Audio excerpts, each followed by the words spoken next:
Hello everyone, welcome back to my channel about Russia and everything which is Russian. There are so many interesting things to discover about Russian culture, and our eating habits sure has to be one of them. The food that Russians consume all the time may seem not as appetizing to others and even may seem weird to non-Russians. I'll tell you about 9 bizarre Russian dishes, and you be so kind, leave the comment below and tell me if they do seem weird to you. Let's start. Number 1. Kholodets. You might have seen the videos how the foreigners try Russian food, and they're all shocked that the meat can be prepared as jelly. Russian housewives spend much time by the stoves, not me, preparing this meat epic. It's basically a frozen jellied meat that can be eaten with mustard or horseradish.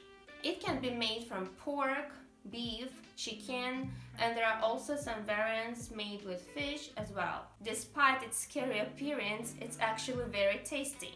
One of the best dishes to go with vodka, and not less popular than the famous Russian salad Olivier. Number 2. Russians can basically pickle anything for the winter. Cucumbers, tomatoes, peppers, these are the most popular vegetables for pickling, and everyone has his or her recipe. The most important thing is to make sure that the can does not explode.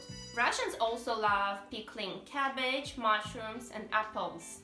At every feast you will see a person with a shot of vodka in one hand and a fork with a pickled cabbage or a gherkin in the other. And guess what?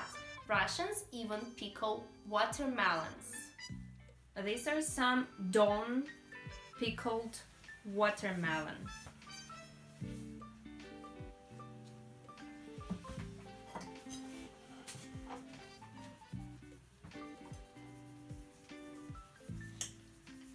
Just pieces of watermelon, pickled.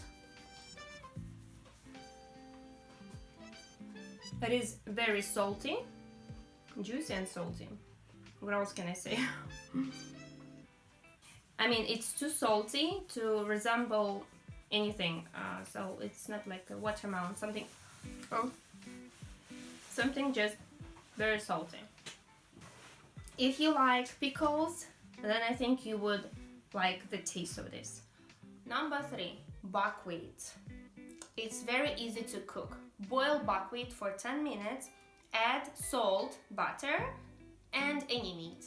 You can have it for breakfast with milk and sugar. I like to add coconut butter to it and some dried cranberries. Buckwheat actually deserves more popularity worldwide as it is one of the most healthiest and nutritious grains. Somehow it's quite cheap in Russia and quite expensive in other countries, no idea why. You cannot overcook it as rice or pasta. Yes, it may look not as good as other grains, but you get used to it pretty fast. For Russians, it's an important product, and every time there is an economic crisis in the country, Russians sweep it off the supermarket shelves because the prices at such times go up substantially. The same thing has happened recently with the beginning of the Ukrainian conflict. The buckwheat has become more expensive. Before it cost about 60 rubles per pack, and now it's 100 rubles. When the weather is warm, Russians usually have Okroshka, which is quite similar to Olivier. Finely sliced potatoes, cucumbers, eggs. You can add some radishes, also boiled sausage. The only difference is that kvass or kefir is poured over the salad. Seems like an impossible combination, right? But Russians love it. You can have your okroshka either with kvass or kefir. Kvass is an ancient Russian beverage, and the one that we need for the okroshka is a sour kvass, which is not sold in the supermarket. So in supermarkets they sell a sweetened beverage. We don't need that one. So if you don't have kvass, then you can use kefir, as I did. Kefir is a probiotic drink made from the fermented milk of a cow, sheep, or a goat. And it is a great source of vitamins, minerals, and it contains about 30 species of probiotic good bacteria. By the way, kefir is quite similar to Greek yogurt. Number 5. This is an unusual confiture. It's made of pine tree cones. And this product is a bit surprising even for Russians. So it is a confiture made out of pine tree cones. So it is made of pine tree cones, treacle, sugar, and concentrated juice of lemon. And I think I've read that it comes from some really ancient times from the south of Russia. It's like a pine tree chewing gum. You know, the confiture itself is quite good, but the cones, not really. Да, но ваша фигня просто ужасна. Number 6.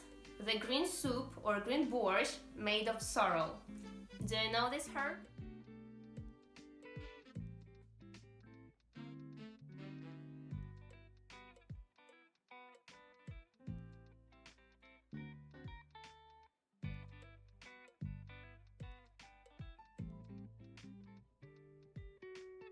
A necessary embellishment to the dish is half of a boiled egg. And you know what? It's delicious. Number 7. Вареники or dumplings. If dumplings can be made with meat, potatoes, vegetables, why can't they be made with fruit or berries? Here I have some yummy dumplings with cherries. In summer, here in the southern part of Russia, we make dumplings with cherries, strawberries, and apricots. Number 8. Hematogen or bloody candy.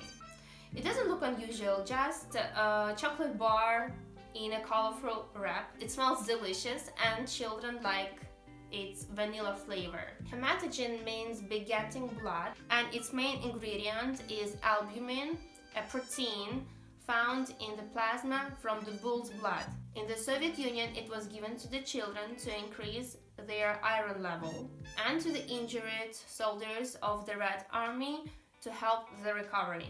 Hematogen bars consist 1/3 of condensed milk and 1/2 of pure sugar.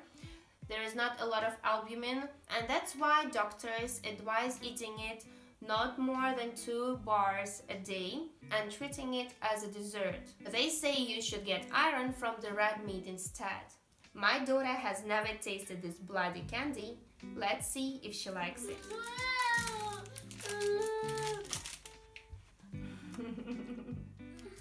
Алис, вкусно? А ты знаешь, из чего она сделана? Из шоколада.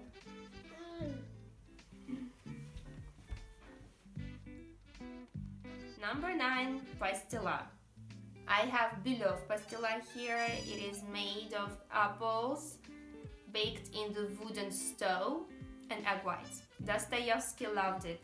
Catherine the Great enjoyed it. It was once the quintessential Russian dessert. Sweet, fluffy pastila was a classic afternoon tea snack at aristocratic Russian soirees of the 19th century. There is also another kind of pastila which is made of apples without sugar with different flavors of berries. These are the sweets made in the Kabardino-Balkaria Republic. I buy those for my kids. They are cut into thin slices and convenient to take them with you to the park. Hope you've enjoyed the video. Thanks for watching.